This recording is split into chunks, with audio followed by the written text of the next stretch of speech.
só algum tipo de psicopatia, só uma perversidade, uma imoralidade, uma depravação muito profunda explica alguém em pleno 2026 ainda defender Israel. Israel que recentemente admitiu que já matou 70 mil palestinos na faixa de Gaza só de outubro de 2023 para cá, os números oficiais dizem que são mais de 100 mil. E se a gente considerar que 80% da população da faixa de Gaza é formada por mulheres, crianças e bebês, basta vocês fazerem as contas e entenderem exatamente o que está acontecendo lá. E dos filmes que já foram produzidos nesse período sobre o extermínio da população palestina pelo exército de Israel, um dos melhores está em cartaz nos cinemas brasileiros, que é um filme chamado A Voz de Hind Rajab. Esse filme faz um experimento híbrido muito interessante entre ficção e documentário, porque ele usa os áudios reais das conversas telefônicas que uma menina palestina de 6 anos teve com um grupo de apoio lá na Cisjordânia, que tentava fazer uma intermediação entre as vítimas do genocídio na faixa de Gaza, os órgãos públicos, os hospitais, ambulâncias e etc. E o filme encena de maneira ficcional, com atores e atrizes, o outro lado da moeda, esses profissionais na linha, conversando com essa menina, tentando ajudá-la, tentando resgatá-la, mas sabendo, em primeiro lugar, que eles têm uma burocracia muito grande para percorrer, eles não podem simplesmente chegar lá e buscar a menina, eles precisam de um sinal verde de uma instância superior que é difícil de acessar, e eles também sabem que se eles apenas forem lá e mandarem alguém, não importa quem seja, se for jornalista, se for ajuda humanitária ou ambulância, o exército de Israel, que gosta de ficar brincando de tiro ao alvo com cabeça de criança para postar no TikTok, vai explodir seja quem for, mesmo que seja a ONU, mesmo que seja uma ambulância. E esse filme é uma prova de que nem tudo no cinema deve seguir uma cartilha, não existe gramática normativa na linguagem cinematográfica. Porque a gente sabe que num filme ficcional nunca é uma boa ideia você ficar lembrando o espectador de que o que ele está assistindo não é real. Porque a ideia de uma ficção é promover uma imersão cinematográfica que faça com que o espectador acredite no que está vendo. Só que aqui, quando o filme começa e a gente vê os personagens conversando ali no telefone com a Hind e vê aquela faixa de áudio com a voz dela, o filme exibe o nome de cada arquivo, como ele foi salvo, e dessa forma nos lembra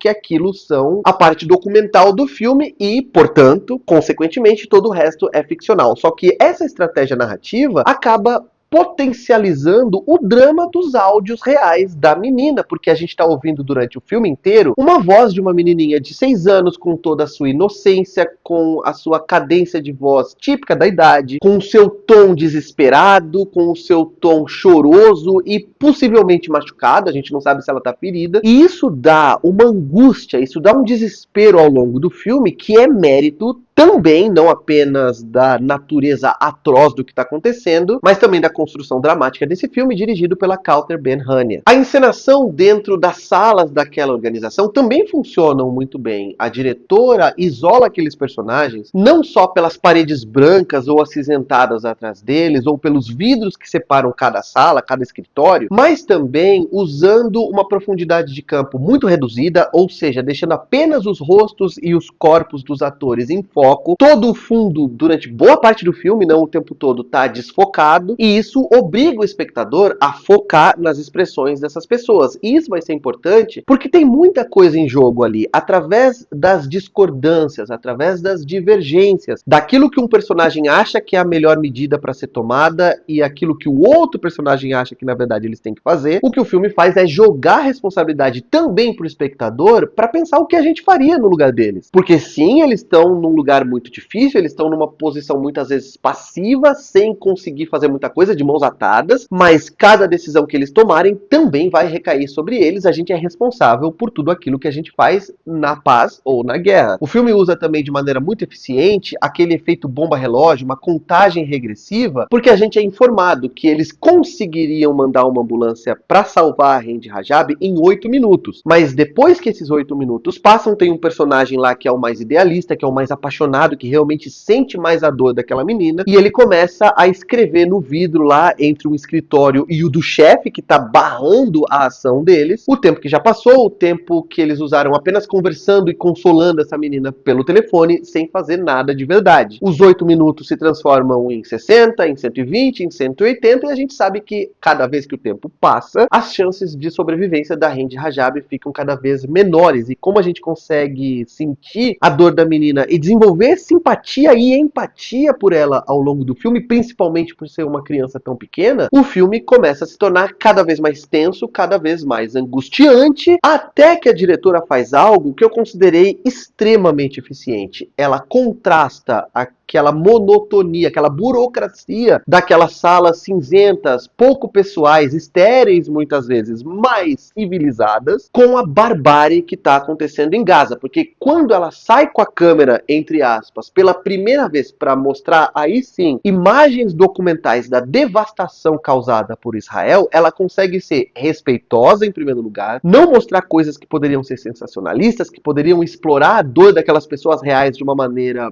mesquinha, mas mostrar sim imagens suficientes para a gente ter uma noção da brutalidade daqueles ataques. E ainda por cima mostrar imagens de arquivo que funcionam como flashbacks dentro da narrativa do filme, da Hind Rajab brincando numa praia, ali numa poça d'água, em buraco de areia, fazendo coisas que crianças fazem. Porque se existe alguma possibilidade de pessoas que ainda estão alinhadas com esse sionismo do Netanyahu, fascista, genocida, irem assistir esse filme, porque normalmente quem vai assistir esse filme já são pessoas mais à esquerda, já são pessoas pelo menos que têm uma visão humanitária maior, a chance que o filme tem de conquistar possivelmente esses poucos apoiadores do Estado de Israel que forem assistir ao filme é mostrando imagens da Hind Rajab, para mostrar através do micro o que está acontecendo no macro. Essa menina não é a única, mas ela é única também. Ela é uma criança que tem todo o futuro pela frente, que tem toda a inocência, toda a pureza, todo o fascínio diante do mundo que qualquer criança tem. É uma menina sorridente, uma menina lindinha, uma menina que estudava numa escola chamada Infância Feliz e que fazia parte, quando ela é questionada, ela responde isso, de uma sala de aula, de uma classe, de um grupo intitulado Borboletinhas. E é aí que eu volto àquilo que eu falei no começo dessa crítica. Se você é uma pessoa que acha que tem mesmo que explodir a Hind Rajab, porque ela pode se tornar membro do Hamas um dia, aí sim, você já